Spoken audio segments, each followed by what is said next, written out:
Everybody's got to live someplace. Everyone needs some place to be. A habitat's a habit with the creatures of the world. Each has its own community.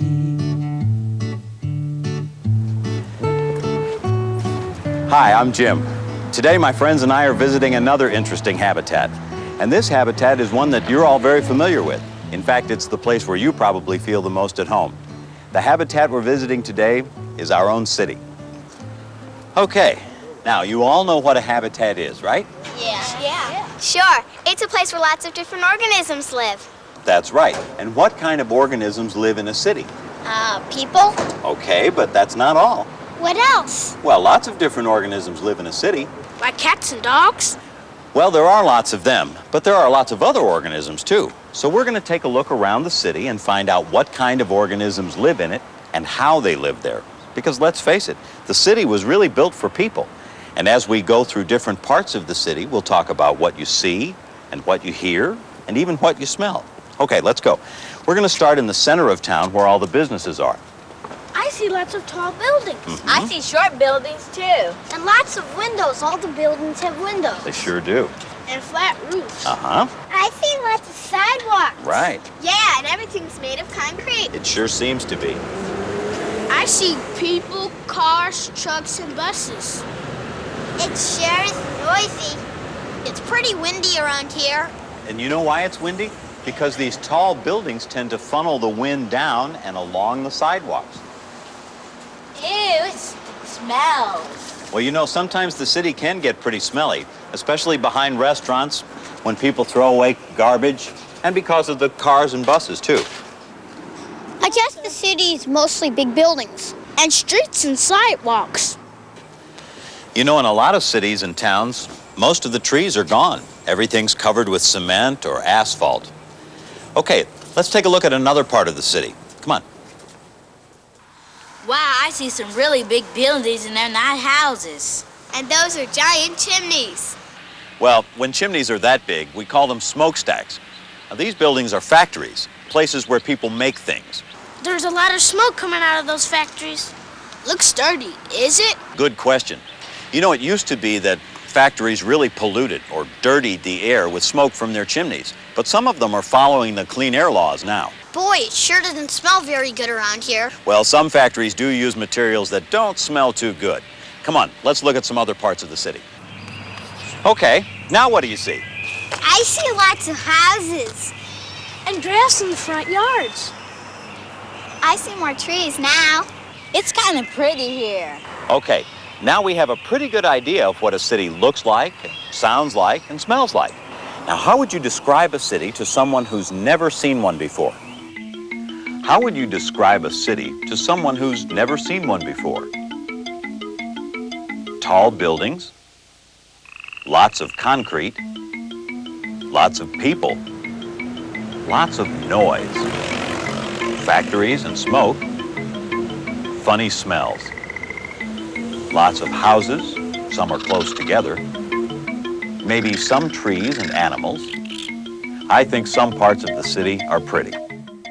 Sounds of traffic, funny smells, and buildings tall. They are all things that can be found in cities or a town. Part of that habitat. Okay, let's look at the center of the city again. Now, organisms live around people's houses, of course, but they also live in the noisy, busy business center. Now, let's take a look at what organisms live here and how they're finding food, water, and shelter. Okay, everybody stop a minute. What organisms do you see? There sure are a lot of pigeons. Look at all those little brown birds. They're all over the place. Those are sparrows. There's lots of those dark birds, too. What are they? Well, those are starlings. Many years ago, someone brought 100 starlings here from Europe. Now there are millions of them. Wow! Well, a long time ago, starlings and pigeons used to live in the woods. Now, where do you think birds like to build their nests? Trees? Well, a lot of birds do nest in trees or on cliffs. But you know, birds that live in the city They build nests in places that offer the same advantages as trees and cliffs. They'll build nests in window ledges or under slanted roofs or on flat roofs or in the cracks of walls or even in church steeples. Why do they pick high places? Because it makes them feel safe? Well, we don't really know how birds feel, but they are safer because some of the animals who could harm them can't reach them in high places. And that's why the tall buildings offer the same kind of shelter that the trees and cliffs did. Oh, and speaking of birds in high places, you know some birds, like falcons, build their nests way up on top of the tallest buildings. That type of bird is used to living in very high places in the wild, so the very tall buildings offer them the same kind of habitat. Now, two of my favorite birds that have adapted to life in the city fly south for the winter, but we can look at some pictures of them. This one is a Chimneyswift. In the wild, they nest on cliffs or in hollow trees, but in the city, you guessed it, they nest in chimneys. Now, they'll all go to their nests, usually right at sunset, and it's a remarkable sight because what they'll do is they'll circle and circle the chimney and then just drop right in, one after the other, sometimes 100 or more in one chimney. Wow. Now, here's another kind of bird that's adapted to life in the city. This is a nighthawk. They usually nest on flat-top buildings. Now, here's an interesting shelter. Shelter? It's just an old bridge. Yep, it's an old bridge, all right, and underneath it stays kind of dark and cool all day long. Now, can you think of another shelter that's dark and cool? Well, maybe a cave. That's right. Hey, I see some things hanging down up there. Those could be bats. A lot of times bats live in caves during the day and fly out at night. This bridge must look like a cave to a bat. Now, there usually aren't caves in places where people build and live, but it's dark and cool under bridges like this, or the inside of sewer pipes. So bats seem to like to hang out in those. I see bats flying around when it gets dark. Do they bite people? Not usually. The bat would have to feel cornered or threatened. Now, in some cities, thousands of bats live under the bridges. They usually come out at night and feed on insects.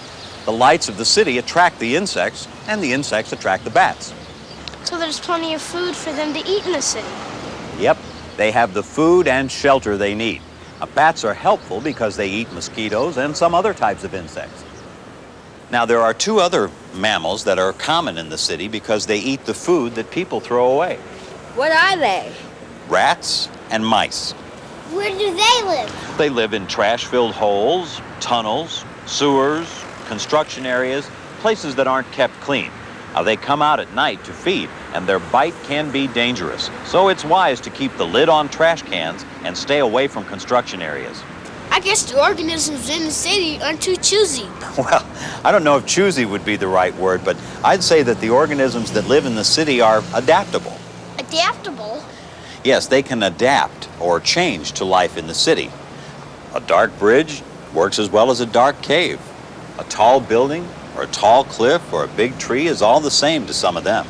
That's good, because there aren't many trees around this part of the town. That's right. So let's stop a minute and review. Where do organisms live in the city? Where do organisms live in the city? Birds, window ledges, tops of buildings, under roofs, and park trees. Bats, under bridges and other cool, dark places.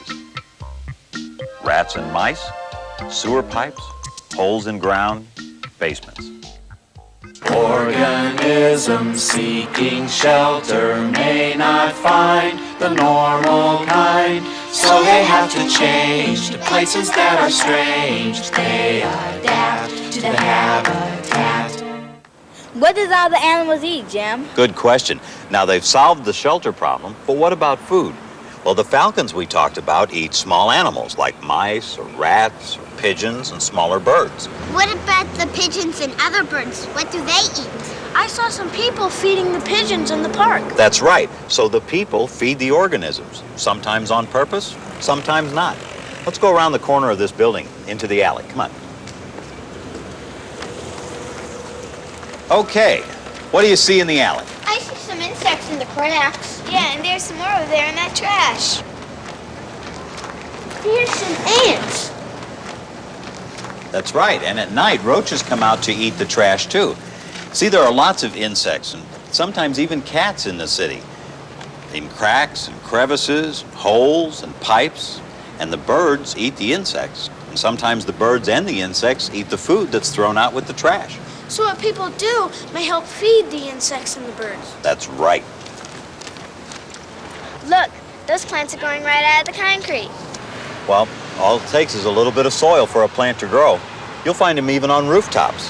How'd those plants get there? Well, don't forget, a lot of birds eat seeds. So the seed this plant grew from could have been dropped here by a bird or blown here by the wind. Here's a pretty tree right in the middle of downtown. That's right. And you'll find all different kinds of plants in the city. Now, these were planted in the downtown business area. Sometimes people put plants in their yards or in front of their homes, and they do that to make it look nice. But also, plants make a very good habitat for birds and insects and other organisms. It's a food chain. The insects eat the plants. And the birds eat the insects. What do the animals drink, Jim? I bet they drink the water from the puddles. You're right. Rainwater will collect in puddles on the street or on rooftops or in drains or other places. And sometimes there are dripping faucets or fountains in the city. And the organisms that live in the city adapt. They change their behavior to eat the food and drink the water that they can find. Yeah, they're not too choosy. Right. They use whatever they can find. So let's answer the question. What do the organisms in the city eat and drink? What do the organisms in the city eat and drink? Small animals like mice and rats and small birds. Insects and plants and seeds. Food thrown away by people. Water from puddles, fountains, and faucets. Insects, plants, or food that people throw away every day. Not their normal diet, but organisms try it. They adapt to the habitat. Hey, here's the park. There's a squirrel up in that tree. You know, people build parks for their own enjoyment, but the parks really provide food and shelter for a lot of other organisms as well. There's plenty of seeds and insects for the birds to eat, and there's plant life for the insects and soil for the plant life. In fact, the trees also provide places where small animals like to live. You may even find a frog or a turtle near some water. Parks are kind of like little green islands in the city. But even so, they're not exactly like the places where other organisms like to live. So the organisms that live in cities and towns have adapted. They use what's available in the city and solve the food and shelter problem. So when you put it all together, it seems that the organisms that survive in the city have one thing in common. Yeah, they're not too choosy. Right, they're not too choosy. These organisms can adapt. They can live in many different areas and use what's available. For some, a building works as well as a tall tree. A dark pipe or a dark bridge can be their home just as well as a dark cave. They live in different kinds of shelter and eat many different kinds of foods. They've adapted to living in the city, and they don't have as many natural enemies as those in the wild. So if you live in a city, take the time to appreciate the many other wonderful organisms that share the city with you. What about the animals that can adapt? You mean organisms like bears and deer and eagles? Yeah. Well, they usually stay in the wild, away from people. You'll only find them where they can find the food, water, shelter, and space that they need. So I guess we have to make sure that there are lots of forests and other places where they can live. That's right. Every habitat is a special place, and we have to save them if we can. Come on. Everybody's got to live someplace. Everyone needs someplace to be. A habitat's a habit with the creatures of the world. Each has its own community.